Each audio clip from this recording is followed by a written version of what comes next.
Édition spéciale de Smart Cyber, aujourd'hui tournée en direct du palmarès de l'informaticien.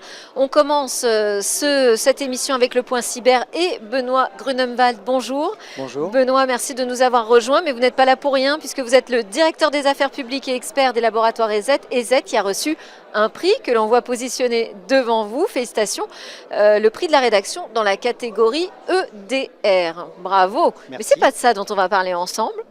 Je vous ai convié parce que je voulais qu'on discute de ce premier ransomware piloté par l'IA, par l'IA générative, capable de générer en fait du code malveillant automatiquement. Alors, qu'est-ce qu'on a découvert? Quand est-ce qu'on l'a découvert? On l'a découvert fin août et c'est un logiciel qui effectivement utilise l'intelligence artificielle pour réagir en fonction de ce qu'il va trouver sur les machines qu'il a infectées. Il s'appelle comment ce nouveau méchant? Il s'appelle Prompt Lock. D'accord. Et comment est-ce qu'on l'a découvert?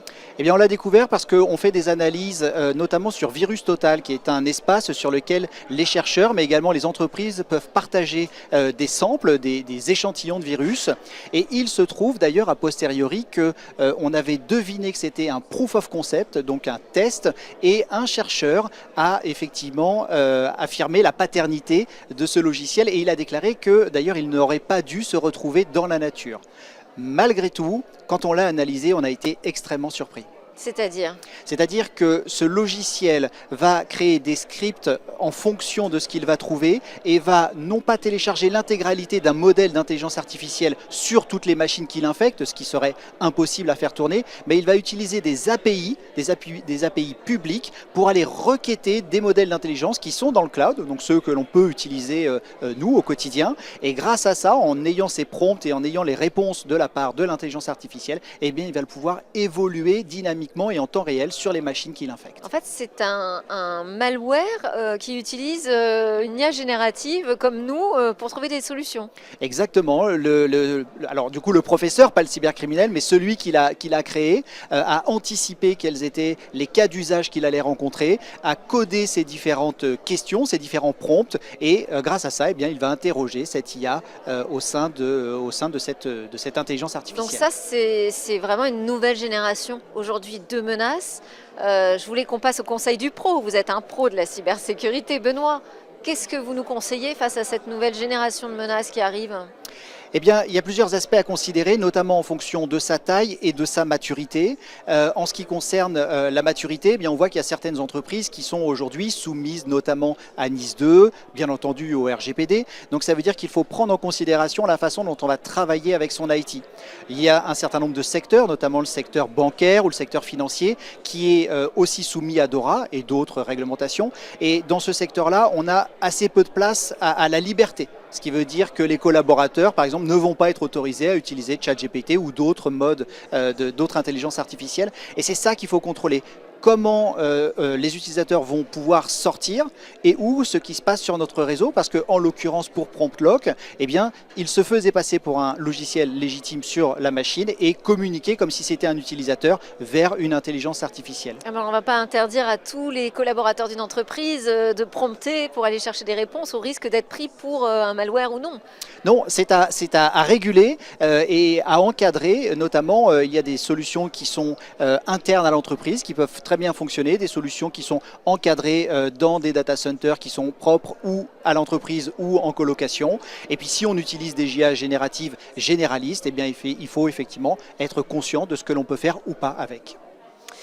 Vous pourriez nous parler aussi d'une autre menace, hybride Petya, ransomware alors, qu'est-ce qu'il a de spécifique? Expliquez-nous, parce que je vous le ferai mieux que moi.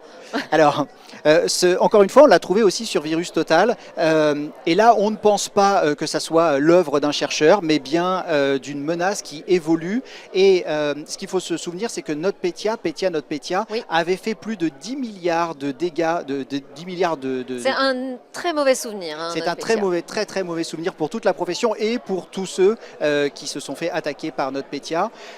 Déjà, ce qu'il est important de noter, c'est que dans cette nouveauté, ce hybride Petya, il n'y a pas le mécanisme agressif qui a fait que NotPetya s'est répandu à travers la planète. Donc on peut déjà souffler un petit peu.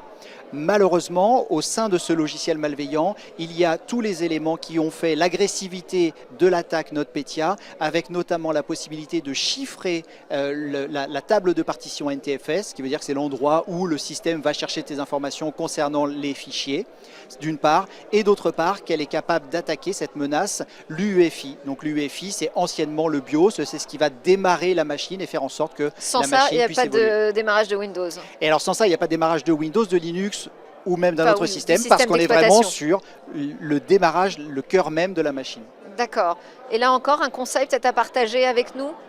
Oui, faire en sorte que ce qui s'installe sur le BIOS, l'UEFI, soit contrôlé, d'éviter que l'on puisse mettre à jour et ou accéder à cette UEFI tout à chacun, donc des mots de passe, et puis ensuite faire en sorte que les solutions de sécurité que l'on utilise puissent contrôler elles aussi l'UEFI, que malheureusement on a un peu trop tendance à oublier.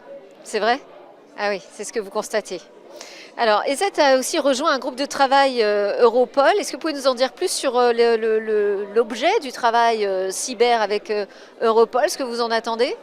Oui, l'objectif est de pouvoir participer à des démantèlements, comme on a réalisé beaucoup en 2024 et 2025. Ces démantèlements ne peuvent pas se faire uniquement avec les forces Démantèlement de de l'ordre. quoi? De crimes Alors de organisés groupes d'attaquants et particulièrement des groupes d'attaquants de logiciels infostealers, logiciels voleurs d'informations. Et ces groupes fonctionnent finalement comme les groupes de rançongiciel. Donc vous avez un éditeur malveillant, des affiliés et à partir de là ils vont essayer de déployer au maximum ces logiciels malveillants.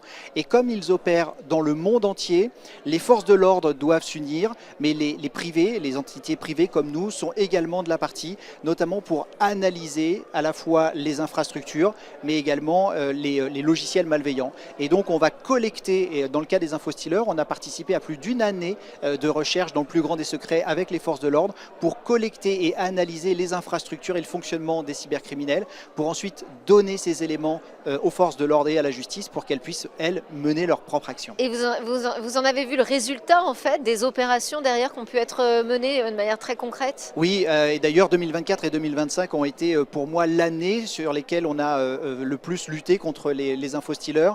Et alors l'univers, le monde n'aime pas le vide, ce qui veut dire que dès qu'il y avait un démantèlement d'un groupe ou d'un autre, eh bien un autre venait prendre la place et récupérer malheureusement les clients de ces groupes d'infostealers. Et donc on a quand même réussi à démanteler un bon nombre de ces logiciels malveillants, mais le travail est sans fin et on continue. C'est pour ça à rejoindre des groupes de travail avec des forces de l'ordre, la police, la justice, pour être plus forts ensemble. Et c'est pour ça qu'il faut continuer à se préparer Tout aux à fait. cyberattaques. On n'est jamais à l'abri et c'est notre sujet à la une à suivre tout de suite.